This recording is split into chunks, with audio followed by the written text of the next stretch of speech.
Okay, तो आज का टॉपिक है human eye and the colourful world. Human आई और कलरफुल वर्ल्ड सीबीएसई 2026 के लिए जितने भी स्टूडेंट हैं उनके लिए बहुत इंपॉर्टेंट टॉपिक है।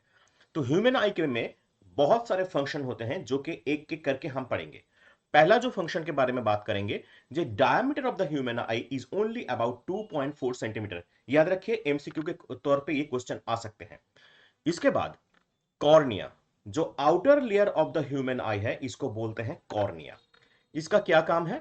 ये देखिए, कॉर्निया हमारे आंख में ऐसे रहता है, मतलब बाहर वाला हिस्सा जो प्रोटेक्ट करने का काम करता है, बाहर वाला एकदम आउटर लेयर में रहता है।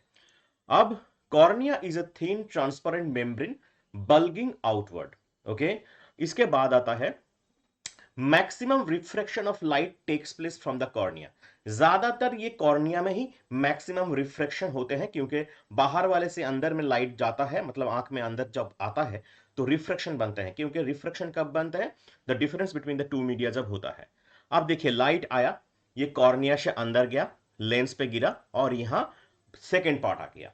सेकेंड पार्ट का इसका नाम है आइरिस, जो कि कॉर्निया के अंदर रहता है।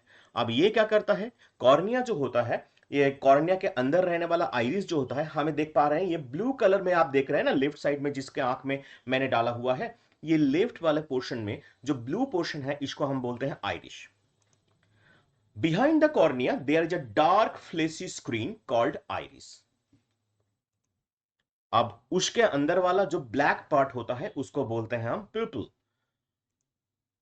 ये देखिए, प्यूपल हमारे आंख का ब्लैक पोर्शन होता है, जो सेंटर्ड में सर्कुलर शेप में रहता है। हम सभी के पास, अगर आप अपने आप को किसी मिरर में देखेंगे तो आपको ये आसानी से समझ में आ जाएगा।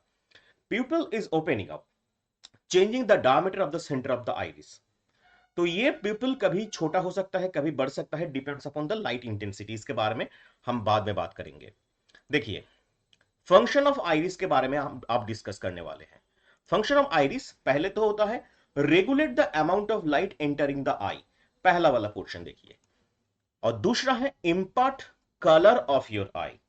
पहले पोर्शन में ये देखिए, जब हम बाहर जाते हैं, धूप, तेज धूप हमारे आंख में आती है, तो हमारा क्या होता है?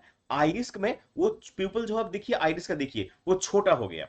अब जब it in bright light pupil contract हो गया। देखिए प्यूपल कौन सा है? ये बीच में जो सर्कुलर ब्लैक जैसे पार्ट होता है, उसको हम प्यूपल बोलते हैं। तो ये क्या होता है? ये कॉन्ट्रैक्ट हो जा रहा है। अब देखिए, जब हम नाइट में, डिम लाइट में कुछ देखने की कोशिश करते हैं, तो प्यूपल क्या हो रहा है? बढ़ता जाता है, मतलब ये लार्ज साइज बन जाता है। तो ब्राइट लाइट में छोटा हो जाएगा और डार्क या डिम लाइट में ये बढ़ जाता है। उसके बाद the tendency of people to adjust the opening for an light is called adaption. Next part की बात करें, देखिए इंपॉर्ट ऑफ कलर ऑफ आई।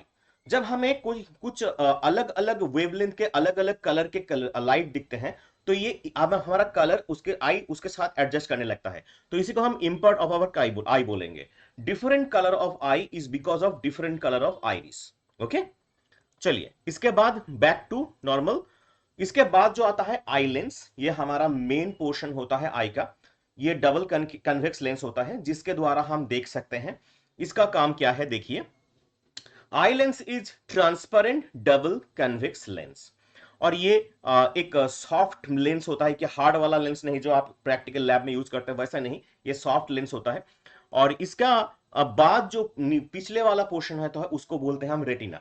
ये जो येलो पोर्शन देख रहे हैं आप, ये पूरा रेटिना ही है। अब रेटिना का काम क्या है? The screen on which image is formed in the I is called retina.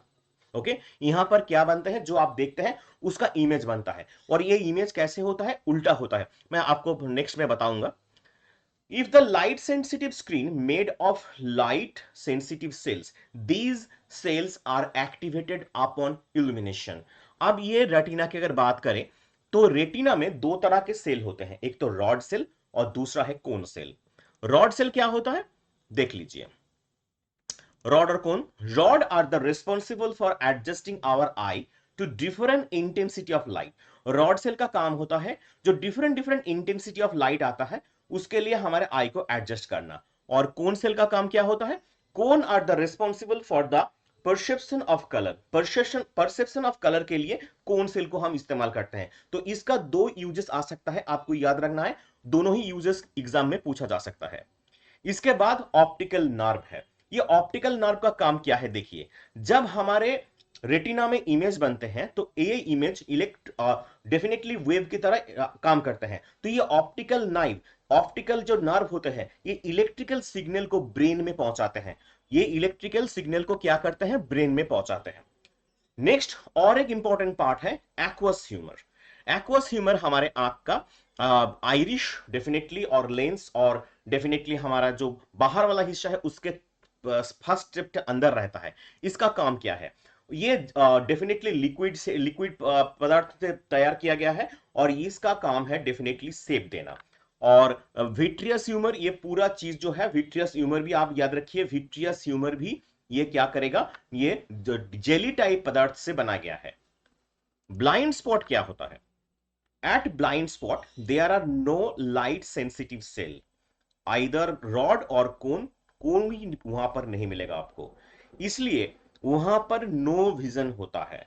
No vision मतलब वहां पर कोई विजन पॉसिबल नहीं है, इसको हम बोलेंगे ब्लाइंड स्पॉट। ठीक है, अब चलती है सिलियरी मसल के बारे में।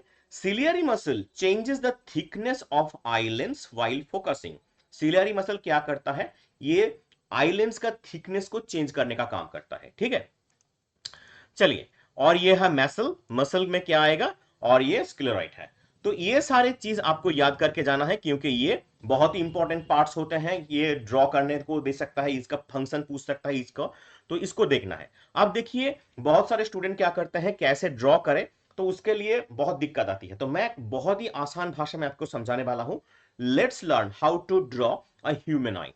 पहले आप एक स्केल ले ले, एक स्केल से एक 3 या फिर 3.2 सेंटीमीटर का एक लाइन ड्रॉ कर ले। उसके बाद उसको एक सर्कल में बदल दे ऐसे। ओके, उसके बाद उससे थोड़ा बड़ा एक और सर्कल बना ले कंपास से, जैसे कि ये मैं बना रहा हूं। हो गया, चलो नेक्स्ट, इसके साथ ये बाहर वाले जो लेफ्ट हैंड साइड वाले पोर्शन को आप इरेजर से मिटा दो। इसके बाद 2 स्ट्रेट लाइन पैरेलल ड्रॉ करो। इसके बाद ये अंदर वाले के साथ ये अंदर वाला जो स्ट्रेट लाइन है कनेक्ट कर दो, जैसे मैंने किया है यहां पर। इसके बाद बाहर वाले को ऐसे यू शेप देके इसके साथ ऐड कर दो। इसके बाद अंदर वाला एक लेंस का फॉर्मेशन बना दो और ये ऐड कर दो। तो ये हमारा हाफ ऑफ आ गया, हाफ का ऊपर हो गया, और ये बाहर वाले को ऐड कर दो। नेक्स्ट, इसके बाद ये अंदर वाला एक ड्रॉ करो ऐसे, जो कि रेटिना बनने वाला है, और ये बाहर में इसके साथ ऐसे एक शेप दे दो। तो ये बन गया हमारा ह्यूमन आई, और बाहर 2 डॉट निकाल दो। चलो, और उसको ऐड कर दो ऐसे, और ये ऐसे हो गया तुम्हारा ह्यूमन आई। अब इसका फंक्शन और पार्ट्स हमें पता होना चाहिए, और ये 2 बाहर वाले जो मसल्स होते हैं, मसल्स को ऐड कर दो, क्योंकि बिना मसल्स आपका ये इनकम्प्लीट हो जाएगा, तो मसल्स को भी ऐड करना जरूरी होता है। ये है मसल्स, डेफिनेटली ये पार्ट डॉट डॉट करके थोड़ा मार्किंग कर दो, क्योंकि रेटिना को अलग दिखाना है हमें, क्योंकि यहां पर तो इमेज बनेगा ना। और ये हमारा आ गया कॉर्निया। ये देखो रेड वाला जो मार्किंग किया हुआ है मैंने पॉइंट, ये है कॉर्निया। इसके बाद वाला पॉइंट जो है ये है प्यूपल। इसके बाद वाला ये पॉइंट है आइरिश। इसके बाद आ गया आई लेंस। इसके बाद ये आ गया सिलियरी मसल, और ये हमारा रेटिना जहां पर इमेज फॉर्म होते हैं। ओके, और ये आ गया ब्लाइंड स्पॉट, ये भी दिखा देना जब ड्रॉ करने की बारी आए। और ये है ऑप्टिकल नर्व, जहां से इलेक्ट्रिकल सिग्नल के द्वारा इमेज को कहां भेज दें हम, दिमाग में, ब्रेन में। चलो नेक्स्ट, ये तुम्हारा complete how to draw human eye एकदम आसानी से तैयार हो गया। और ये पूरा मार्किंग ऐसे ही करना है, अगर ऐसे ड्रॉ किया, मार्किंग किया, तो कोई भी नहीं यहां से नंबर कटने वाला, पूरा का पूरा नंबर तुमको आसानी से मिल जा सकता है। अब चलो फंक्शंस की बारी, एक चार्ट कर लेते हैं। मैच द फॉलोइंग, पार्ट 1 और फंक्शन है, कुछ ह्यूमन पार्ट्स है आई का, और फंक्शन भी है, कौन कौन से है देख लेते हैं। पार्ट्स में है pupil, optical nerve, definitely cornea, cone cell, iris, eye lens और रॉड सेल। फंक्शन में क्या क्या है देख लेते हैं, ये सारे पूरे दिए हैं। अब तुम्हें इसको मैच करना है, ठीक है। तो कैसे मैच करोगे, 1 के साथ एबीसीडी का कौन सा है मैच कर लो। मैं थोड़ा टाइम दे रहा हूं, 5 सेकेंड लेट में स्टार्ट करूंगा, क्योंकि तुम्हें ये पढ़ना है, पढ़ के तो मैच करना है ना। चलो अब शुरू करते हैं। प्यूपिल का क्या काम होता है। ऑप्शन सी में देखो, regulate the amount of light entering the eye. इसका काम क्या होता है, जो लाइट एंटर होता है उसको रेगुलेट करना। उसके बाद ऑप्टिकल नर्व का देखो, ऑप्टिकल नर्व का जो ऑप्शन है वो है जी, carries information of retinal image to the brain. Exactly. Cornea का काम होता है option A, bulges outward and hence causes maximum refraction of light। बहुत बढ़िया। कौन सेल अभी हमने कुछ देर पहले पढ़ा था कि convey the colour of image to the brain, definitely. Iris का काम होता है impact colour to the human eye, control the amount of light that enters the eye. Next, eye lens converging the ray of light so that the image is formed on the retina within the eye. It forms a real and inverted image. And the last वाला जो रह गया rod cell, उसका काम होगा option E, that is convey the degree of brightness to the brain. बहुत बढ़िया। अब चलते हैं नेक्स्ट पार्ट। नेक्स्ट पार्ट में क्या है, power of accommodation. Power of accommodation बहुत इंपॉर्टेंट टॉपिक है, ये सारे बहुत बार क्वेश्चन में आ चुके हैं ये क्वेश्चन। तो ये देखते हैं पावर ऑफ अकोमोडेशन क्या होता है। The capacity of lens to change its focal length as per need is called the power of accommodation। मतलब क्या है इसका, जब हमारा जो ये प्यूपिल है, ये लेंस है, फोकल लेंथ है इसका, तो ये लेंस का जो फोकल लेंथ है ये जरूरत के टाइम बढ़ जाएगा और घट जाएगा। जब हमारे आंख में कोई तेज रोशनी आएगी तब क्या होगा, दूर का कुछ देखने की कोशिश करेंगे तब क्या होगा, पास का कोई चीज देखने की कोशिश करेंगे तब क्या होगा।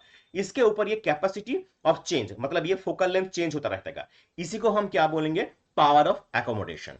देखिए, फार अवे अगर ऑब्जेक्ट हुआ, ये हमारा ह्यूमन आई और ये बन गया लेंस, ये आ गया रे, तो रे क्या करेगा, जब दूर से कोई चीज देखने की कोशिश करेंगे तब क्या करेगा, ये बढ़ जाएगा। देखिए कैसे बढ़ता है ये दोनों तरफ ऐसे बढ़ जाएगा। देखिए ये गया बढ़, तो जब ये बढ़ जाएगा तब हमारे आंख में पीछे जो रेटिना होता है वहां पर जाके इमेज फॉर्म होगा। ओके, समझ में आ गया होगा।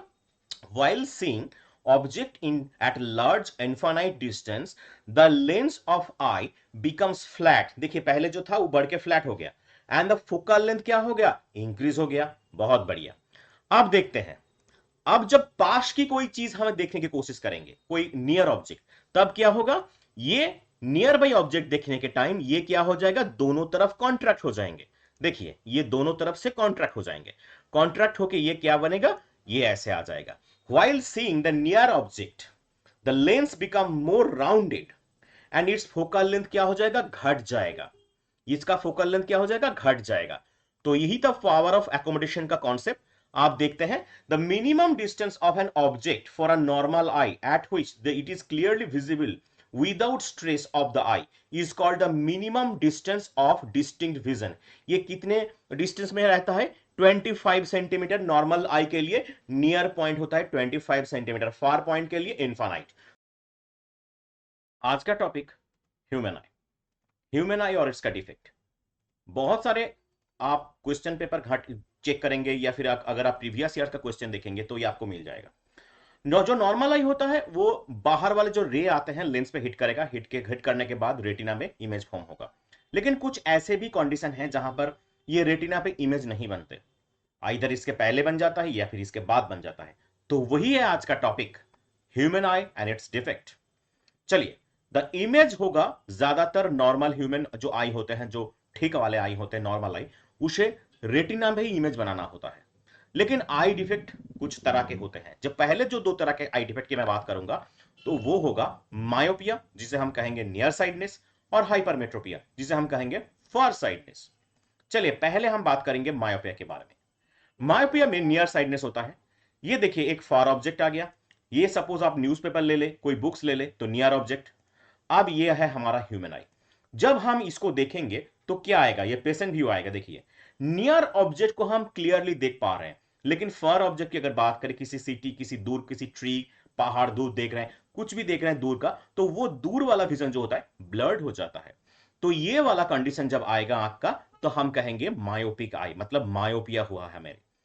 तो मायोपिया में क्या होगा, नियर साइडनेस। नॉर्मल आई ये होता है, अगर मायोपिया में नॉर्मल आई में एक रे आया तो ये लेंस के ऊपर से गया और इमेज बना कहां, रेटिना पे। देख सकते हैं लड़के का इमेज बनाया है कहां पर, रेटिना पे। और रेटिना पे हमेशा उल्टा ही इमेज बनता है, फ्लिप्ड वर्जन बनता है, तो इन्वर्टेड इमेज बनता है। देखिए तो ये वाला नॉर्मल आई था, अब आ गया डिफेक्ट वाला आई जो है हमारा मायोपिया।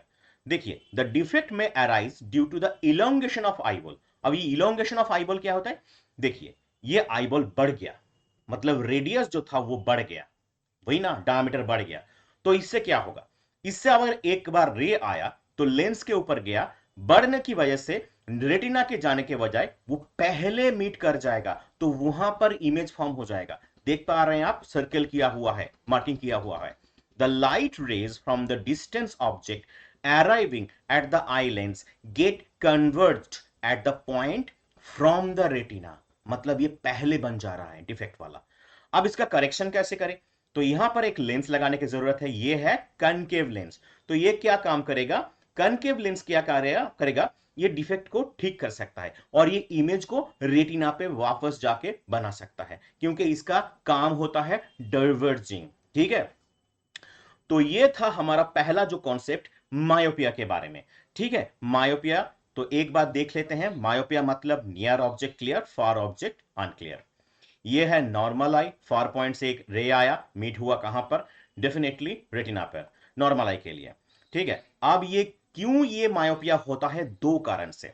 एक तो होता है एलोंगेशन ऑफ आईबॉल, डायमीटर बढ़ जाना, और दूसरा जो कॉज होता है excessive curvature of the cornea and eye lens. ये भी क्वेश्चन आपको पूछते हैं कि ये डिफेक्ट क्यों आता है मायोपिया, तो इसका आंसर ये होगा।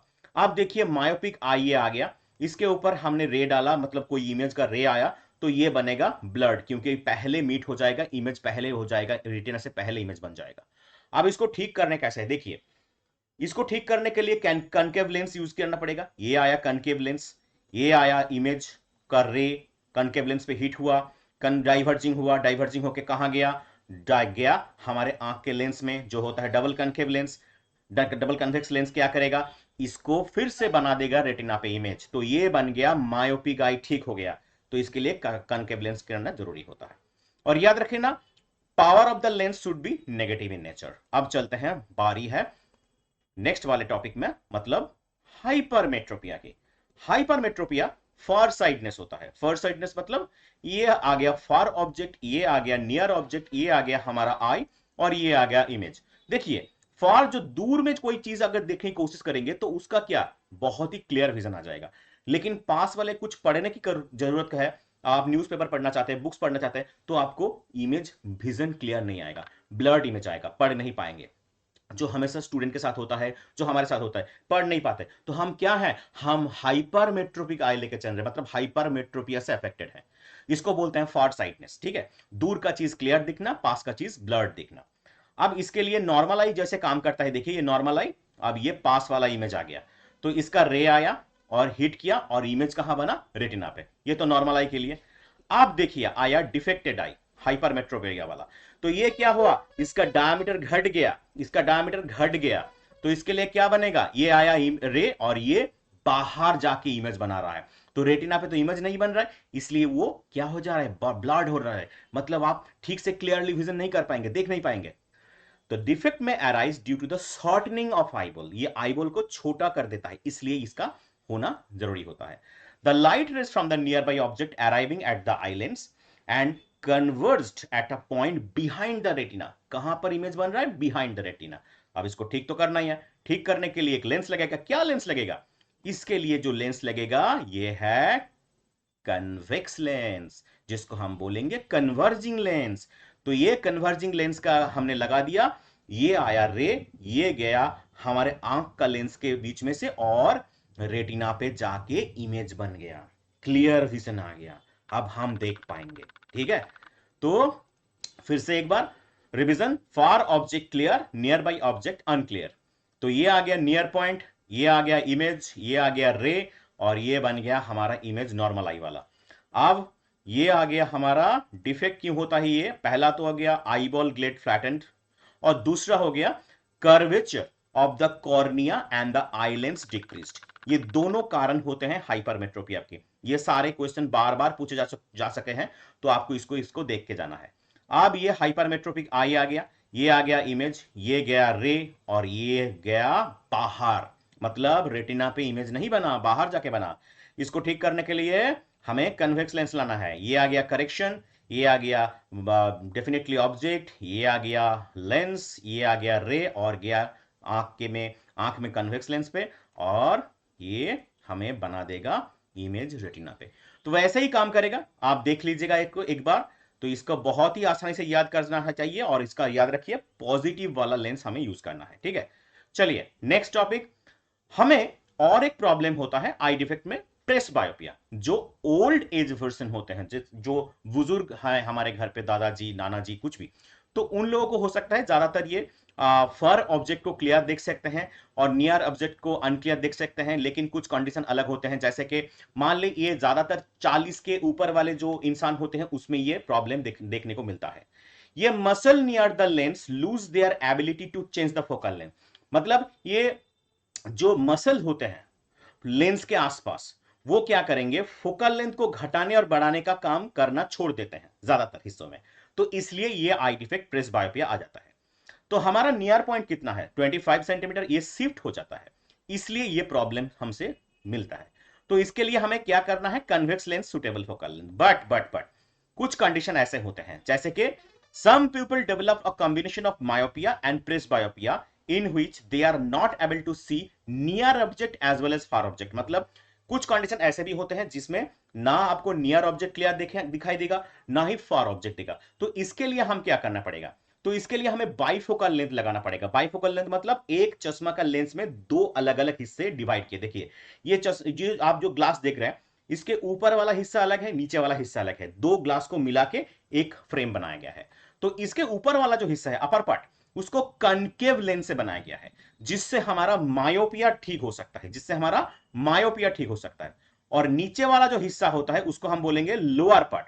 नीचे वाला लोअर पार्ट बना है कन्वेक्स लेंस से, जिसको हाइपरमेट्रोपिया ठीक कर सकता है, ठीक है।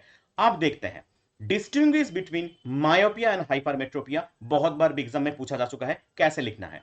पहला पॉइंट मायोपिया, दूसरा पॉइंट हाइपरमेट्रोपिया। कॉलम बना दे। पहला पॉइंट आया, person can see near by object definitely clearly, और हाइपरमेट्रोपिया पे फार ऑब्जेक्ट को क्लियरली दिखाई देता है, हमने अभी पढ़ा है। दूसरा पॉइंट आ गया, डिफेक्ट में arise due to the elongation of eyeball. ये आईबॉल का इलोंगेशन होता है, इसलिए ये होता है। और ये क्या होता है, फ्लैटनिंग द आईबॉल के लिए होता है। ये 2 नंबर पॉइंट। 3 नंबर जो पॉइंट होगा, the image of a distance object is formed in front of the retina. कहां पर इमेज बनता है, रेटिना के पहले बन जाता है। और पहला जो टॉपिक हम बताएंगे, न्यूटन्स एक्सपेरिमेंट।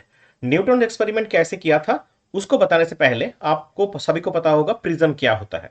अगर प्रिज्म के अंदर से मैं एक व्हाइट लाइट को पास करूं तो क्या होगा, इसके जानने से पहले हम न्यूटन डिस्क डिस्कस कर लेते हैं। चलिए, यह है एक न्यूटन डिस्क। न्यूटन डिस्क क्या काम करता है, न्यूटन डिस्क को 7 इक्वल डिवाइड में डिवाइड किया गया है, और उसमें हर एक कलर में फिलअप किया है विबजियोर का, मतलब violet, indigo blue, green, orange, red, ये सारे जो 7 कलर होते हैं, ये 7 कलर को हमने डिवाइड कर दिया है। और इसको हम अगर जोर जोर से घुमाने लगे तो क्या होगा, ये 7 कलर मिक्स्ड होके व्हाइट कलर प्रोड्यूस कर देगा। मतलब 7 कलर मिक्स्ड होके व्हाइट कलर प्रोड्यूस कर रहा है। अब चलिए इस कॉन्सेप्ट को लगाते हैं प्रिज्म में। एक प्रिज्म, यहां पर कांच का प्रिज्म है, उसमें व्हाइट लाइट को हमने पास करवाया। क्या होगा, 2 मीडियम है, एक बाहर वाला और प्रिज्म के अंदर वाला। प्रिज्म के अंदर वाला डेंसर मीडियम होता है, बाहर वाला रेयरर, मतलब एयर मीडियम तो रेयरर होता है ना, तो रेयरर से डेंसर में आ रहा है तो रिफ्रैक्शन होगा। उसके बजाय क्या होगा, वो व्हाइट लाइट स्प्लिट करके 7 डिफरेंट कलर प्रोड्यूस करेगा। अब उसको बाहर निकलना है, फिर भी एक रिफ्रैक्शन होगा डेंसर टू रेयरर, और आके एक स्क्रीन पे हिट करेगा। तो ये ऐसे हमें 7 कलर डिफरेंट डिफरेंट दिखाई देंगे। ये 7 कलर कौन कौन से हैं, VIBGYOR, V for violet, I for indigo, B for blue, G green, Y yellow, O for orange and R for red। ये सातों अलग अलग कलर हमें दिखाई देंगे। तो इसका क्या क्यों होता है, ये पहले बता दूं। The phenomenon of splitting of white light by the prism into the consequent colour is known as dispersion. मतलब जब व्हाइट लाइट एक प्रिज्म के में पास करता है तो ये स्प्लिट होकर 7 डिफरेंट डिफरेंट कलर में दिखाता है, जिसको हम विबजियोर कहते हैं। इस घटना को हम क्या बोलेंगे, डिस्पर्शन ऑफ लाइट। और ये जो 7 कलर हमें मिले हैं, इसका हम क्या बोलेंगे, ये बैंड ऑफ कलर को हम बोलेंगे स्पेक्ट्रम। याद रखिए, दोनों डेफिनेशन बहुत बार पूछे जा चुके हैं बोर्ड में, तो अच्छे से करके जाइएगा। चलिए इसका कारण देखते हैं। The cause of dispersion of white light is the change in speed of light with wavelength. मतलब हर एक कलर का लाइट का वेवलेंथ अलग होता है, इसलिए जिसका वेलोसिटी ज्यादा होगा, वेलोसिटी क्यों ज्यादा होगा, जिसका वेवलेंथ ज्यादा होगा। वेलोसिटी और वेवलेंथ का फॉर्मूला क्या है, रिलेशन क्या है, v equals to n lambda. v मतलब वेलोसिटी, n मतलब फ्रीक्वेंसी, लैम्डा मतलब वेवलेंथ। तो वेलोसिटी किसका ज्यादा होगा, जिसका वेवलेंथ ज्यादा होगा। तो वेवलेंथ इनमें से किसका ज्यादा है, देख के ही पता चल रहा है रेड का वेवलेंथ सबसे ज्यादा है, इसलिए उसका वेलोसिटी ज्यादा है, इसलिए वो टॉप पे जाके बैठा हुआ है। और सबसे कम वेलोसिटी वाला कौन है, वायलेट। क्यों, उसका वेवलेंथ सबसे कम है। ठीक है, तो वेवलेंथ डिफरेंट डिफरेंट होने की वजह से जिसका वेवलेंथ ज्यादा है तो वो उसका वेलोसिटी ज्यादा होगा, इसलिए वो जाके पहले अपना स्थान ले लिया रेड, उसके बाद orange, yellow, green, blue, Indigo और उसके बाद रेड।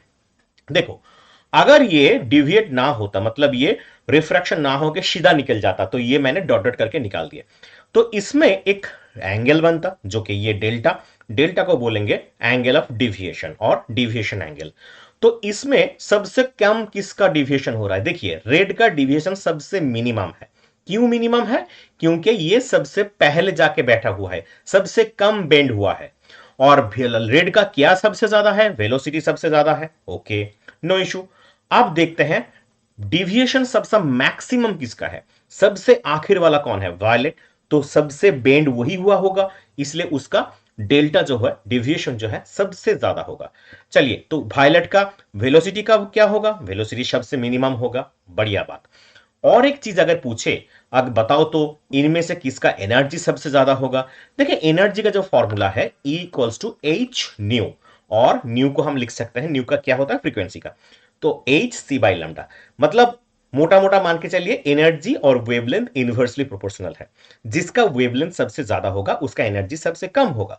तो रेड का वेवलेंथ सबसे ज्यादा है, इसलिए रेड का एनर्जी भी सबसे कम होगा। वायलेट का वेवलेंथ सबसे कम है, इसलिए इसका एनर्जी सबसे ज्यादा होगा।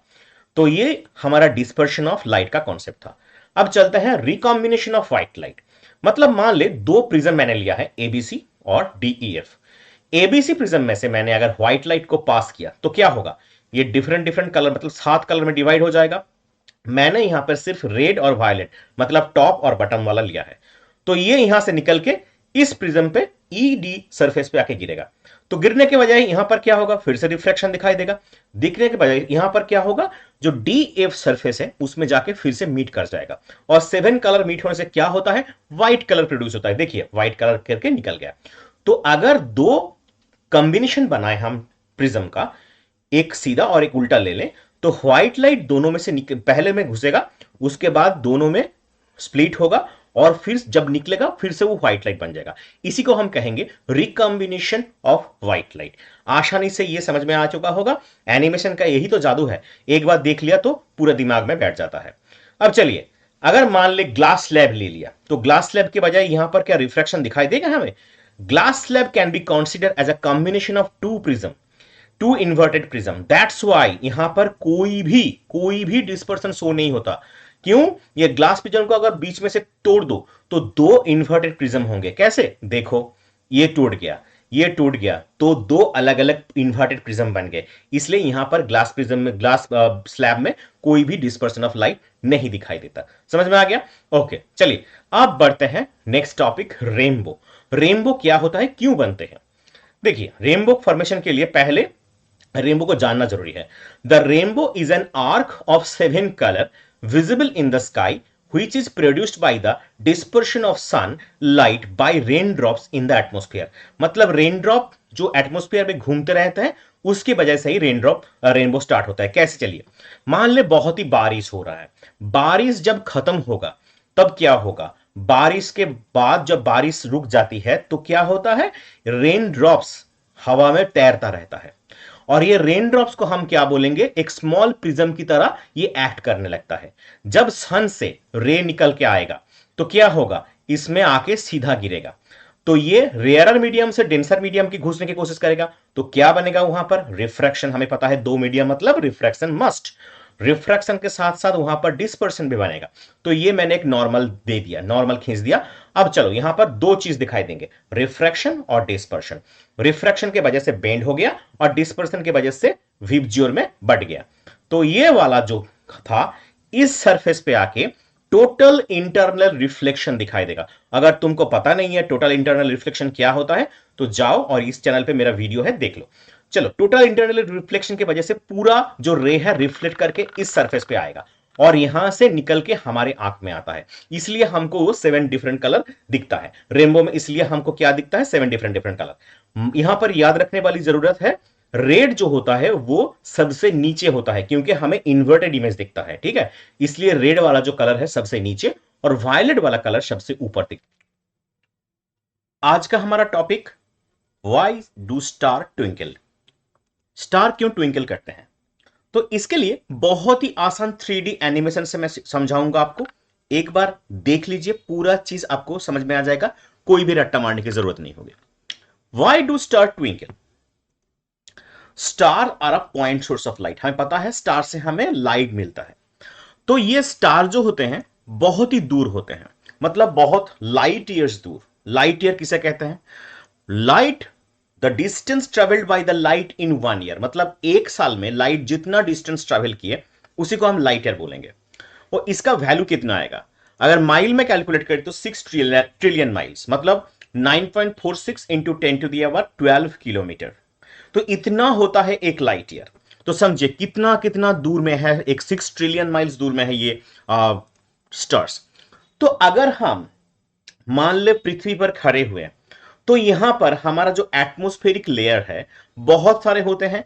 कोई ज्यादा डेंसिटी वाला लेयर होता है, कोई कम डेंसिटी वाला लेयर होता है। जैसे कि ये जो सबसे घना डेंसिटी वाला लेयर होता है अर्थ के ऊपर ही रहता है। जितना आप ऊपर चले जाएंगे उतना डेंसिटी घटता जाएगा, और सबसे आखिर वाला जो लेयर होगा सबसे रेयर और मीडियम होगा, मतलब उसका डेंसिटी सबसे कम होगा। अब क्या करेंगे? अगर हम ये डेंसिटी जो है, मान ले ये ऊपर वाला जो स्टार चमक रहा है उससे अगर लाइट आ रहा है, तो ये पहला जब लेयर पे गिरेगा तो रेयर मीडियम से डेंसर मीडियम में जब घुसेगा तो क्या होगा? रिफ्रैक्शन होगा। तो ऐसे करके हर एक लेयर में रिफ्रैक्शन होता चला जाएगा। मान ले ये चारों मैंने नॉर्मल ड्रॉ कर दिए। अब ये क्या हुआ? ये जो लाइट आया स्टार से वो पहला मीडियम पे गिरा, और गिरने के बाद क्या होगा? रिफ्रैक्शन। तो दूसरे लेयर पे आएगा, दूसरे लेयर पे आने से बाद तीसरे लेयर पे आएगा, तीसरे लेयर के आने के बाद चौथे लेयर पे आएगा, और उसके बाद हमारे आंख में आएगा। तो ऐसे करके हम लोग क्या करेंगे? वो स्टार को देख पाएंगे। मतलब हमारा जो देखने का नजरिया है वो थोड़ा अलग होगा। हम क्या करेंगे? टेंजेंट वाइज ये यहां पर हमको स्टार देखने को मिलेगा। तो ये था एपरेंट जो पोजीशन होगा वहीं पर हम स्टार को देख पाएंगे। इसलिए क्या होता है, जो ओरिजिनल पोजीशन होता है उससे हटके हमें ये स्टार दिखाई देता है, ठीक है। तो ये इसलिए हमें इधर उधर देखने को मिलता है, क्योंकि ये जो लेयर है ना ये हमेशा मूव करता रहता है, एक जगह तो फिक्स नहीं रहता ना, तो इसलिए इधर उधर मूव करेगा ये लेयर, जो एटमॉस्फेरिक लेयर होता है। तो इसलिए हमें भी स्टार इधर उधर मूव करते हुए दिखेंगे। तो मूव करने की वजह से ये हमें ट्विंकलिंग करने को देखने को मिलेगा। Stars are the self-luminous and can be seen at night in the absence of light. They appear to be point source because of their being at very large distance from us. The apparent position of the star keeps changing a bit. This is because of the motion of atmospheric air and changing air density and temperature. अब fourth point क्या आएगा? Because of this, the refractive index of the air keeps changing continuously. क्योंकि जब density का change होगा refractive index का change होगा, इसलिए हमें क्या है? पोजीशन और ब्राइटनेस हमेशा चेंज होते दिखेंगे। अब जितना चेंज होगा उतने ही हमें चमकते नजर आएंगे, इसीलिए स्टार ट्विंकल करते हैं। आसान भाषा में समझा दिया, आशा करता हूं आपको समझ में आ गया होगा। अब ये क्वेश्चन आता है, प्लैनेट क्यों नहीं ट्विंकल करते? आया होगा ना। तो चलिए शुरू करते हैं। उसके पहले अगर नहीं समझ में आया अच्छे से देखिए। चलिए, ये हम अर्थ पे जब खड़े होंगे तो सबसे नियर वाला जो एटमॉस्फेरिक लेयर होगा सबसे ज्यादा डेंसिटी वाला होगा, और आखिर में जो लेयर होगा वो सबसे कम डेंसिटी वाला होगा, रेयर मीडियम होगा। तो ये जो प्लैनेट है ना, ये जो स्टार से बहुत पास है हमारे, ये बहुत पास है, स्टार बहुत दूर रहते हैं। इसलिए क्या होगा, इसको जो स्टार होगा वो, इसलिए हम दूर से यहां से light million million path follow करके आते हैं, बहुत रिफ्रैक्शन होता है। लेकिन जो प्लैनेट होते हैं वो, उसको हम क्या करेंगे? कंसीडर करेंगे a large number of point source. Large number of point source मतलब ऐसे देखिए, इसको मान ले एक large number of point source, ये बहुत सारे पॉइंट सोर्स से मिले हुए एक बड़ा वाला पॉइंट सोर्स है। तो इसमें क्या होगा? planet are much closer to us, एक number point, definitely than two star, and definitely they do not appear as a point source, मतलब वो पॉइंट सोर्स की तरह काम नहीं करते, एक कलेक्शन ऑफ पॉइंट सोर्स की तरह काम करते हैं। ये ज्यादा पास है, बहुत बड़ा है, इसलिए क्या होगा, जब ये रिफ्रैक्शन होगा, जब ये रिफ्रैक्शन होगा, एटमॉस्फेरिक रिफ्रैक्शन होगा, तो यहां पर रिफ्रैक्टिव इंडेक्स का जो रिफ्रैक्शन की वजह से ये ब्राइटनेस घटने और बढ़ने का काम नहीं करेगा, क्योंकि ये बड़ा point of collection of point of source कहलाएगा। समझ में आ रहा है? Because of the change of atmospheric refraction या फिर refractive index, the position well in the brightness जो होगा वो ज्यादा चेंज नहीं होने वाला, इसलिए प्लैनेट क्या करते हैं, डू नॉट ट्विंकल, ये ट्विंकल नहीं करते। अब the average position and total average brightness remain unchanged and planet do not twinkle. यही आसान भाषा में अगर मैं एक लाइन में बताऊं, प्लैनेट स्टार से बहुत बड़े होते हैं। स्टार को हम एक पॉइंट सोर्स की तरह देखते हैं, प्लैनेट को हम क्या करेंगे, कलेक्शन ऑफ पॉइंट की तरह देखेंगे। स्टार बहुत दूर रहता है, लेकिन प्लैनेट कहां रहता है, हमारे पास रहता है। इसलिए एटमॉस्फेरिक रिफ्रैक्शन जो होता है, जो प्लैनेट, जो स्टार के लिए होता है, लेकिन वो प्लैनेट के लिए नहीं होता, इसलिए दे डू नॉट ट्विंकल। आशा करता हूं ये समझ में आ गया होगा। चलिए अब एवरेज जो सनराइज होता है तो उसके बारे में बात करते हैं। देखिए एवरेज सनराइज के बारे में एक चीज तो हमें पता ही है कि sun appear to rise 2 minute earlier, हमें 2 मिनट पहले दिखाई देता है, सनराइज से पहले 2 मिनट पहले हम देख पाते हैं। कैसे देख पाते हैं, मान लीजिए ये तो एक अर्थ है, आ गया, अब इसके चारों तरफ क्या है ना, बहुत सारे एटमॉस्फेरिक लेयर है। आपको पता ही होगा, छोटे क्लास में पढ़े थे, स्ट्रेटोस्फीयर, ट्रोपोस्फीयर, सारे करके लेयर होते हैं, बहुत सारे लेयर होते हैं। तो इस लेयर में क्या होता है, डेंसिटी अलग अलग होता है। हम यहां से, ये आपका, आप खुद को सोच लीजिए, आप यहां पर अर्थ पे खड़े हो, तो ये क्या करेगा, ये हॉराइजन पे आप देखोगे ना, किसी सन को आप समुद्र के किनारे चले गए तो आप क्या, सनसेट या फिर सनराइज देखने के लिए, तो हॉराइजन पे देखोगे ना, तो ये मैंने ड्रॉ कर दिया हॉराइजन, तो ये ओरिजिनल सन है जो राइज कर रहा है। तो ये क्या करेगा, ये लाइट छोड़ेगा, रिफ्रैक्शन होगा, बहुत सारे एयर मीडियम, जितने भी मीडियम होंगे, डेंसिटी वाला आखिर में होगा, मतलब हमारे पास जो मीडियम है, एयर मीडियम, वो सबसे ज्यादा डेंसिटी है, तो ये रिफ्रैक्ट कर करके हमारे आंख में आएगा, हमारे आंख में आएगा तो हम देख पाएंगे। लेकिन इसे कहां देख पाएंगे, हम यहां देख पाएंगे अपरेंट सन को, जो कि वहां पर है ही नहीं। हम अपरेंट सन को देखते हैं, ओरिजिनल सन उससे नीचे है, इसलिए हम सनराइज से 2 मिनट पहले इसको देख पाते हैं, सनराइज से 2 मिनट पहले इसको देख पाते हैं, ठीक है। तो इसीलिए 2 मिनट पहले हम देख पाते हैं। अगर बात करें सनसेट की तो क्या होगा, डिलेड सनसेट भी हम देख सकते हैं क्या, जरूर देख पाएंगे। देखिए ये सनसेट भी हम सन डाउन होने के बाद, मतलब सेट होने के बाद हम 2 मिनट बाद तक देख सकते हैं। चलिए कैसे काम करता है, ये तो अर्थ हो गया, ये आ गया उसका लेयर, एटमॉस्फेरिक लेयर, ज्यादा डेंसिटी से कम डेंसिटी तक, और आ गए हम, और ये हो गया हॉराइजन। अब देखिए ये ऑलरेडी सेट हो चुका सन है, सन सेटिंग हो चुका है, लेकिन हम क्या, ये सन क्या करेगा, रे छोड़ेगा, तो ये ज्यादा से धीरे धीरे करके लो डेंसिटी मीडियम से हाई डेंसिटी मीडियम में आएगा और रिफ्रैक्ट होते होते हमारे आंख में आएगा।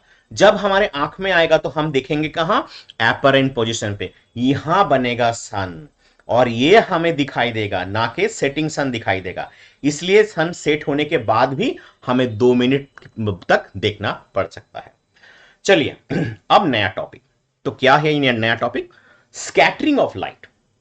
स्कैटरिंग ऑफ लाइट बहुत ही एक इंपॉर्टेंट टॉपिक है। तो स्कैटरिंग ऑफ लाइट को समझने के लिए ये मैंने एक स्लैब ले लिया, तो स्लैब में क्या करेंगे, एक तीनों नॉर्मल ड्रॉ कर दो, ये I1 बन गया, ये I2 बन गया, ये I3 बन गया, तो सारे इक्वल होंगे, मतलब जितने भी इंसिडेंट रे हैं वो सारे इक्वल है। तो हमें क्या पता है, लॉ ऑफ रिफ्लेक्शन में I इक्वल टू R होता है, मतलब इंसिडेंट एंगल और refracted angle, reflection angle same होता है, तो ये सारे सेम एंगल बना के रिफ्लेक्ट कर जाएंगे, रिफ्लेक्शन हो रहा है, ठीक है। इसको हम क्या बोलेंगे, रेगुलर रिफ्लेक्शन। यहां पर R1, R2 और R3 सेम होता है। लेकिन अगर बात करें इर्रेगुलर रिफ्लेक्शन की तो क्या होगा, मान ले ये बन गया इर्रेगुलर सरफेस, तो यहां पर क्या होगा, रे गिरेगा। रे गिरने से हमें नॉर्मल ड्रॉ करना होता है। ये बन गया I1, ये बन गया I2, ये बन गया I3। अब देखो ये I1 equal to I2 equal to I3 नहीं है, सारे अनइक्वल हैं, तो एक दूसरे से इक्वल नहीं है। तो यहां पर क्या बनेगा, I इक्वल टू R, हमें पता है कि रिफ्लेक्शन का रूल होता है, तो ये क्या बनेगा, I1 R1 बनाएगा रिफ्लेक्शन के लिए, I2 R2 बनाएगा और I3 R3 बनाएगा। तो ऐसे चारों दिशा में ये बिखर जाएंगे। इसको हम क्या बोलेंगे, इर्रेगुलर रिफ्लेक्शन। ये तो आपने पहले छोटे क्लास में पढ़े ही होंगे, 7-8 में पढ़ चुके होंगे। अब इससे क्या लेना देना, यहां पर देखो R1 R2 और R3 they are not equal to each other. अब इससे क्या लेना देना, अब समझेंगे स्कैटरिंग होता क्या है। देखो ये अर्थ जो है, अर्थ के चारों दिशा में आपको क्या दिख रहा है, एटमॉस्फेरिक लेयर।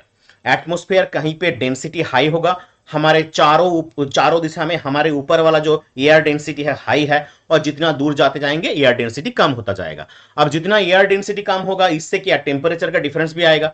अब देखो यहां से रे आया, रे आके कहां गिरा, तो ये इर्रेगुलर सरफेस है, तो यहां पर क्या आएगा, इर्रेगुलर रिफ्लेक्शन। तो आके कैसे जाएगा, ऐसे निकल जाएगा, चारों दिशा में ये बिखर जाएंगे, तो ये बना irregular reflection. The scattering is the process of absorption and then re emission of light energy. तो इसको हम क्या बोलेंगे, स्कैटरिंग। तो ये था स्कैटरिंग का कॉन्सेप्ट। यहां से रैले का एक स्कैटरिंग का वाला लॉ जो आता है, I प्रोपोर्शनल टू 1/λ⁴। ये हायर क्लास में मिल जाएगा, इसका कॉन्सेप्ट मैं बाद में समझा दूंगा आपको। चलिए, factors affecting scattering of light, ये कौन कौन से फैक्टर के ऊपर डिपेंड करता है।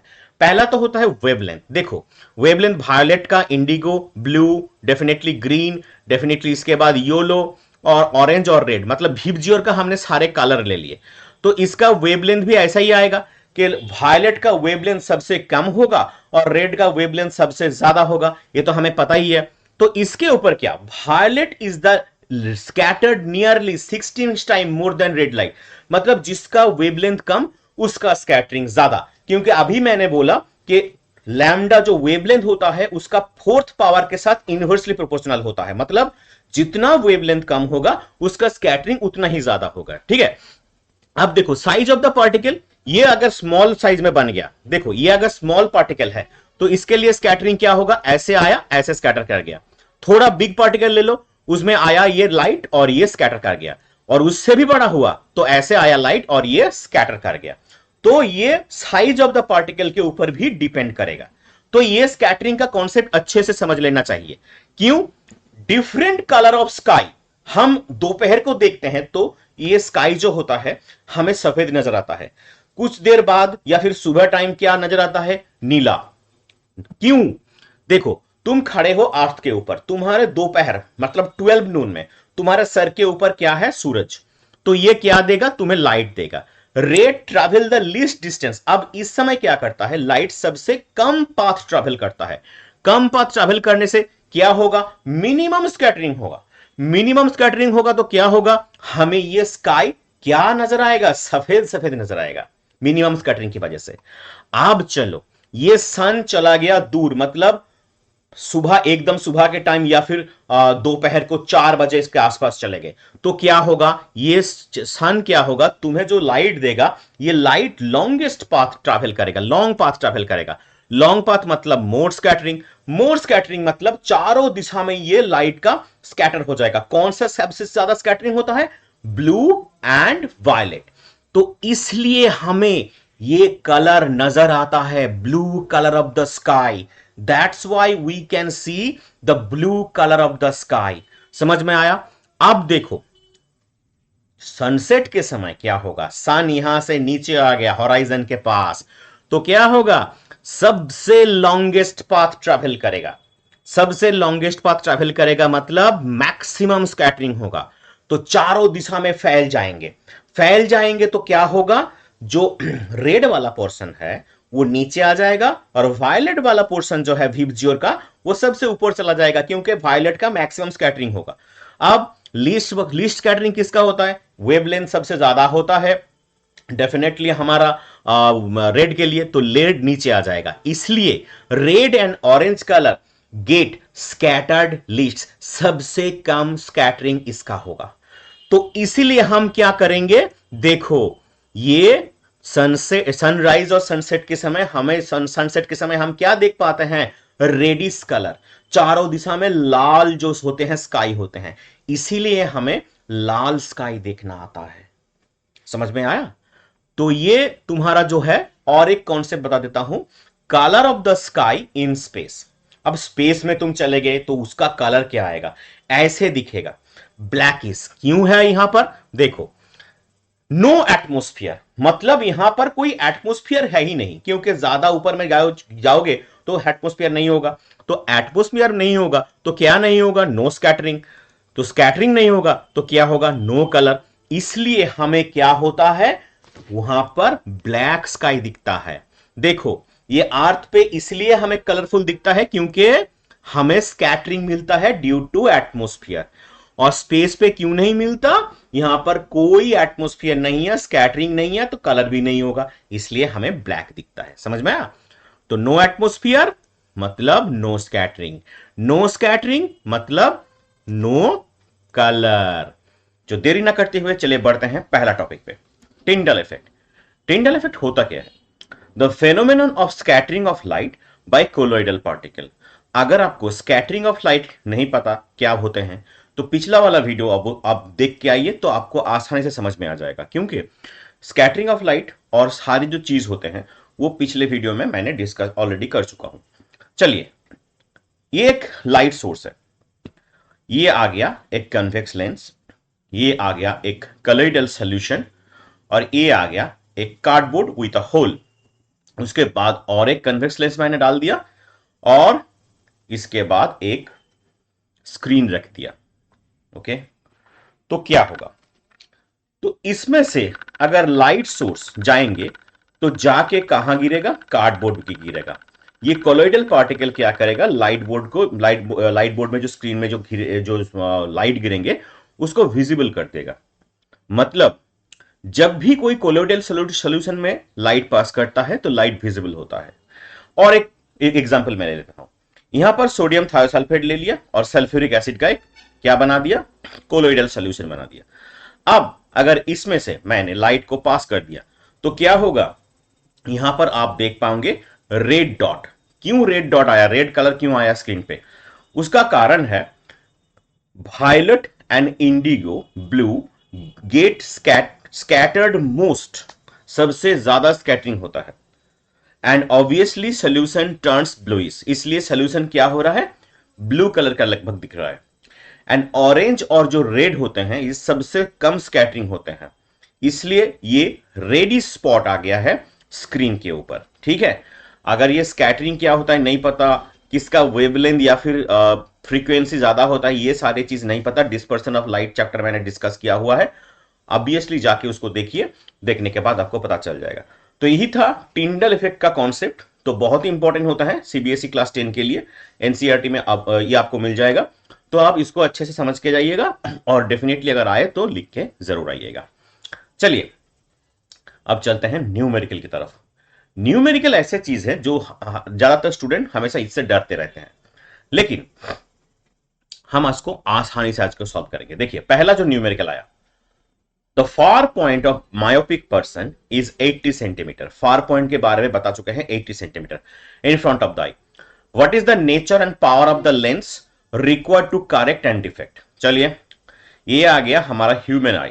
ओके, मायोपिक आई मतलब इसका डायमीटर बढ़ जाना। अगर ये human eye and defect video नहीं देखे, ऑब्वियसली इस चैनल पे आपको मिल जाएगा, जाइए और ये आई बटन में भी मिल जाएगा, देख लीजिएगा। चलिए ये आई रे जब आके ह्यूमन आई में एंटर करता है तो क्या बन जाता है, ह्यूमन आई में जब एंटर करेगा तो इसका इमेज जो बनेगा वो रेटिना में ना बन के थोड़ा पहले बन जा रहा है। देखिए आप, इसी को तो हम मायोपिया कहते हैं ना। तो ये जो दिया हुआ है यहां पर देखिए, मायोपिक आई का जो फार पॉइंट दिया है, डेफिनेटली इसको दिया है 80 सेंटीमीटर पे, और ऑब्वियसली यहां पर यू क्या है, इन्फानाइट। चलिए तो इससे एफ निकालना है हमें। What is the nature and power, पहले तो फोकस निकालो उसके बाद पावर निकालो। चलिए तो गिवन डेटा में मैंने लिख दिया u equal to infinity and v equal to 80 centimetre, but minus में 80 सेंटीमीटर ऑब्वियसली, क्योंकि लेफ्ट साइड में होता है। अगर ये लेफ्ट में होने से प्लस या माइनस होता है, ये राइट में होने से प्लस या माइनस नहीं होता, तो इसके लिए भी इस चैनल पे आपको वीडियो मिल जाएगा। तो रिफ्रैक्शन और रिफ्लेक्शन लेंस वाला जो वीडियो है उसको देख लीजिएगा, उस चैप्टर में से आपको मिल जाएगा। चलिए, टू फाइंड क्या करना है, नेचर एंड पावर को आपको निकालना है यहां से। तो फॉर्मूला क्या आ गया, 1/v minus 1/u equal to 1/f। क्या इसका फॉर्मूला है, लेंस का फॉर्मूला है, बढ़िया। तो इसमें से हमें निकालना है। और पावर का फॉर्मूला क्या होता है, p equal to 1/f। f का वैल्यू मीटर में हमेशा चाहिए। चलिए सॉल्यूशन करते हैं। तो 1/v minus 1/u equal to 1/f जो है उसका हमने यहां पर v और u का वैल्यू बिठा दिया। यहां से हम लोग क्या करेंगे, कैलकुलेट करते करते हमें f निकाल लेंगे। तो ये आ गया 1/f इक्वल टू माइनस 1/80। तो इसको हम f equal to minus 80 centimetre निकाल चुके हैं, बढ़िया एकदम। अब क्या करने वाले हैं, यहां से पावर निकालना है। पावर का फॉर्मूला अभी जो हमने लिखा हुआ है p इक्वल टू 1/f, तो f का वैल्यू माइनस 80 मतलब 0.8 मीटर। तो p आ गया 1/0.8 माइनस 0.8, तो ये आ गया माइनस 10/8 मतलब माइनस 1.25 डायोप्टर। क्यों, हमेशा पावर का जो फॉर्मूला में यूनिट जो होगा वो डायोप्टर होगा, ठीक है। तो ये आ गया पावर। अब नेचर निकालना है। देखो, नेचर निकालने के लिए हमें क्या करना पड़ेगा, नेचर निकालने के लिए हमें ये एक लेंस लगाना पड़ेगा कि कौन सा वाला लेंस हम लगाएं कि मायोपिया ठीक हो जाए। अगर मायोपिया चैप्टर में आप वीडियो देख चुके हो तो कोई दिक्कत नहीं आएगा। तो ये आ गया फोकल लेंथ 80 सेंटीमीटर और p आ गया 1.25। ये गया लेंस में से और ये रेटिना पे हिट कर गया। जब भी रेटिना पे हिट करा तो यहां पर एक लेंस की वजह से ये कर रहा है, मतलब ये कनकेव लेंस हमें लेना पड़ रहा है। सो एक कनकेव लेंस लेना चाहिए जिसका फोकल लेंथ है 80 centimetre required and the power of the lens should be 1.25 dioptre. ये था बढ़िया एक न्यूमेरिकल। अगर आपको ये स्क्रीनशॉट लेना है तो ले सकते हो डेफिनेटली। चलो अब बढ़ते हैं न्यूमेरिकल नंबर 2 की तरफ। A myopic eye has a far point 2 metre. Myopic eye जिसका फार पॉइंट है 2 मीटर पे। What type of lens is spectacles would be needed to increase the far point f to infinity? किस तरह के हमको lens या फिर spectacles चाहिए जो ये फार पॉइंट को हमको इंक्रीज करके इंफिनिटी पे करे। Also calculate the power of the required lens, बढ़िया। तो ये हम लोग क्या करेंगे, ये आया रे, डेफिनेटली गिवन डेटा में क्या है, देखो u है इंफिनिटी में, v है 2 मीटर पे, माइनस तो ऑब्वियसली लगेगा, और ये फाइंड करना है हमें फोकल लेंथ एंड पावर। चलो तो ये फॉर्मूला को फिर से मैंने लिख दिया, लेंस वाला formula 1/v minus 1/u equal to 1/f। चलो, और p तो हमेशा 1/f मीटर में आता है, आपको पता ही होगा। चलो तो ये इसको वैल्यू बिठाओ, v का वैल्यू माइनस 2 मीटर है, u का वैल्यू इंफिनिटी है और f का वैल्यू हमने निकालना है। तो इसको सिंपल कैलकुलेशन में कर रहा हूं। सिंपल कैलकुलेशन करके मैंने इसका निकाल लिया, f equal to minus 2 metre, बढ़िया। अब कनकेव लेंस रिक्वायर्ड होगा, मायोपिक आई है, तो ये p इक्वल टू क्या निकालना है, 1/f। तो 1/f कितना आ गया, तो माइनस 0.5 डायोप्टर, माइनस 0.5 डायोप्टर बन गया। अब देखो हमें क्या करना है, हमें इसका सॉल्यूशन निकालना है, मतलब कौन सा वाला लेंस चाहिए ना।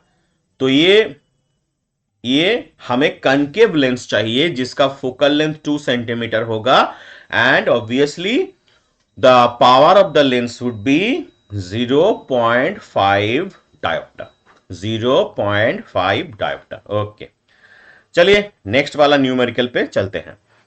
Question number next 3, the near point of hypermetropic eye, hypermetropia से लेके hypermetropic eye is about 1 metre. What is the nature and power of the lens required to correct this defect? इस डिफेक्ट ठीक करने के लिए nature और power निकालना है और नियर पॉइंट को हमको 25 मान के चलना है। चलिए तो इसके लिए हमें क्या करना है, डेफिनेटली गिवन डेटा में चलते हैं। u equal to minus 25 centimetre, v दिया है 1 मीटर। चलो दोनों ही माइनस होंगे क्योंकि u और v दोनों ही लेफ्ट साइड में है, तो इसको हमने सेंटीमीटर कन्वर्ट कर लिया न्यूमेरिकल को आसानी से करने के लिए। तो नेचर और पावर निकालना है, फिर फॉर्मूला लगा 1/v minus 1/u equal to 1/f। तो ये v और u दिया है और p का क्या है 1/f होता है। चलो तो हमें सॉल्यूशन करना है। u कितना है, u है माइनस 25, v कितना है माइनस 100। अब ये 1/f आ गया, तो इसको कैलकुलेट करो और क्या आएगा, f का वैल्यू हम आसानी से निकाल पाएंगे। तो f सॉल्यूशन कर रहे हैं, सॉल्यूशन करने के बाद f का वैल्यू जो आएगा 100/3 मतलब 33.3 सेंटीमीटर आ गया। ओके, तो ये तो आसानी से समझ में आ गया होगा आपको।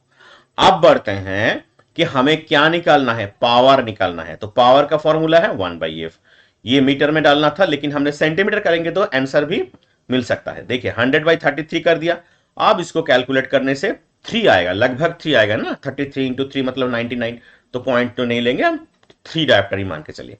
तो ये था हमारा 3 डायोप्टर पावर लगेगा। और नेचर क्या चाहिए, तो आंसर में आएगा ये रे यहां पर आया और ये जाके मिट किया। तो convex lens of focal length 33.3 centimetre is required and the power of the lens is 3 diopter। हो गया। तो ऐसे ही न्यूमेरिकल आएंगे आपके एग्जाम में भी, तो आप इसको अच्छे से करके जाइएगा। नेक्स्ट वाला, an eye has near point distance 0.75 metre, near point का डिस्टेंस बता चुका है। What sort of lens is spectacles would be needed to reduce the near point distance to 0.25 metre, किस तरह के लेंस को इस्तेमाल करके नियर पॉइंट को 0.25 पे लाना है। And also calculate the power of the lens required in this I long sightedness और शॉर्ट साइडनेस। मतलब इसको पूछा है कि मायोपिया हो रहा है या फिर हाइपरमेट्रोपिया हो रहा है। चलिए, तो हमें क्या करना है, गिवन डेटा में जाना है। तो v कितना है, 0.75 एग्जैक्टली, v का वैल्यू 75 सेंटीमीटर ले लो। आप देखो माइनस में obviously u left hand side में है लेंस के, u क्या है -25 सेंटीमीटर, बढ़िया। फाइंड क्या करना है, nature and power of the lens, वही वाला फॉर्मूला लगाओ, 1/v - 1/u = 1/f, लेंस का फॉर्मूला लगा दिया, और पावर का फॉर्मूला 1/f होता है, हमें पता है। सॉल्यूशन करो, v और u का वैल्यू बिठाओ और f का वैल्यू जैसे हम हर बार निकालते हैं उसको निकाल लेंगे, जैसे कि ये कर रहे हैं हम। ठीक है, तो ये जो चल रहा है, तो देखो, तो 1/f ये आ गया हमारा f का वैल्यू, मतलब 37.5 सेंटीमीटर में। ओके, अब क्या निकालना है, अब हमें निकालना है P। अच्छा, ये तो कन्वेक्स लेंस तो लगेगा ही, तो चलो P का वैल्यू हम निकाल लेते हैं, वैसे मीटर में कन्वर्ट करके 2.67 डायोप्टर। तो ये था पावर कितना चाहिए और किस तरह के लेंस चाहिए। ओके, अब हमारा जो आंसर है क्या बनेगा, ये लेंस आया और ये जाके हमें कहां पर मीट हुआ, रेटिना पे मीट हुआ। तो power of the lens is 2.67 dioptre, जो कि पावर और नेचर को बारे में पूछा था। चलो नेक्स्ट वाला problem, a person needed a lens of -5.5 dioptre for correcting his distance vision. Okay, बढ़िया। For correcting his near vision he need a lens of power, जिसका पावर दिया गया 1.5 dioptre. What is the focal length of the lens required to correcting distance vision and near vision? चलिए, इसके लिए given data में चलते हैं। P1 दे चुके हैं हमें -5.5 डायोप्टर, बढ़िया। P2 क्या है, ऑब्वियसली 1.5 डायोप्टर। फाइंड क्या करना है, F1, तो F1 हमें निकालना है, F2 कितना है और वो भी निकालना है, क्योंकि दोनों लेंस का अलग अलग P दिया गया, तो F निकालना है। तो हमें क्या पता है, P = 1/f होता है ना। चलो, तो यहां से f अगर निकाले फॉर डिस्टेंस विजन के लिए, तो P1 = 1/f1 हम लिख सकते हैं। तो F1 = 1/P1 आ जाएगा। 1/P1 मतलब P1 का वैल्यू बिठा दो -5.5, तो क्या आएगा, F1 = ऑब्वियसली सॉल्यूशन करते हुए हमें पता चल गया -0.1818 मीटर। ओके, डिस्टेंस विजन के लिए। अब क्या करेंगे for near vision, near vision के लिए हम लोग क्या करेंगे, P2 निकालेंगे। तो P2 निकालने से पहले हमें क्या है, फॉर्मूला लिखना है, F2 निकला है, P2 = 1/f2, वहां से F2 = 1/P2 हम लिख देंगे, बढ़िया।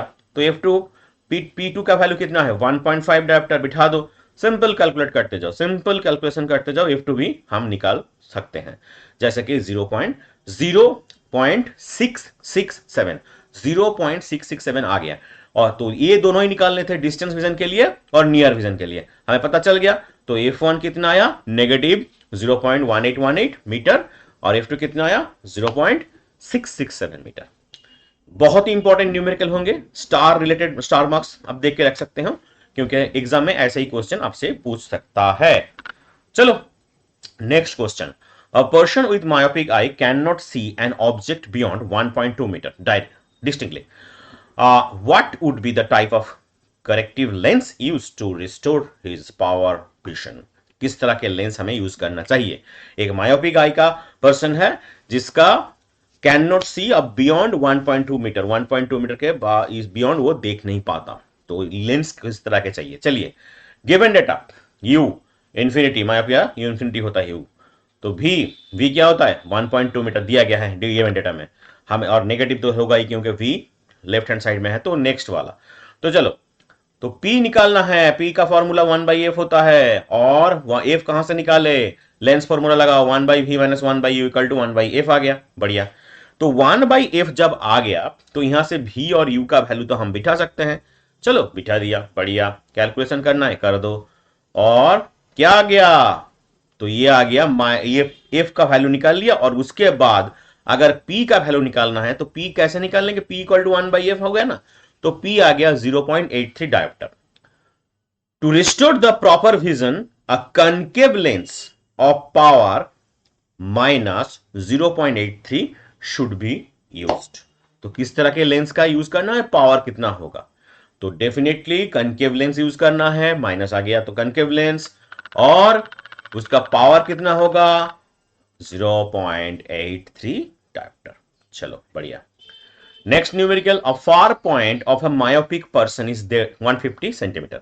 मतलब एक मायोपिक पर्सन है जो फायर पॉइंट है, v का वैल्यू है 150 in front of his eye. Calculate the focal length and the power of the lens required to enable him to see the distance object clearly. चलो, तो given data v कितना आया 150 centimetre, 150 centimetre को convert करो 1.5 metre, u कितना आया, u infinity, myopic person. चलो next, find क्या करना है, p निकालना है, तो पहले फॉर्मूला लिखो 1/v minus 1/u equal to 1/f, बिठाओ वैल्यू 1/f हमने निकालने के लिए सिर्फ वैल्यू बिठाया और निकाला कितना, फोकस लेंथ, फोकल लेंथ आ गया माइनस 1.5 मीटर में। अब क्या निकालना है, p निकालना है, p इक्वल टू 1/f। बढ़िया, बिठाओ वैल्यू, निकालो, क्या आया 0.67, नेगेटिव 0.67 डायोप्टर। तो इससे क्या पता चलता है, फोकल लेंथ है माइनस 1.5, पावर है माइनस 0.65 डायोप्टर। तो ये न्यूमेरिकल जितने भी मैंने दिए हैं, अगर आपको अच्छे लगे करके जाइएगा ऑब्वियसली, और ज्यादातर प्रैक्टिस में आपको ये आसानी से समझ में आ चुका होगा। और वीडियो को अगर अच्छे लगे तो लाइक और सब्सक्राइब करना मत भूलिए, दोस्तों के साथ जरूर शेयर कीजिए। दूसरे वीडियो में हम तब तक के लिए दिखाई देते हैं, और ऐसे ही वीडियो को अगर चाहिए तो जरूर चैनल के साथ जुड़े रहिए। धन्यवाद।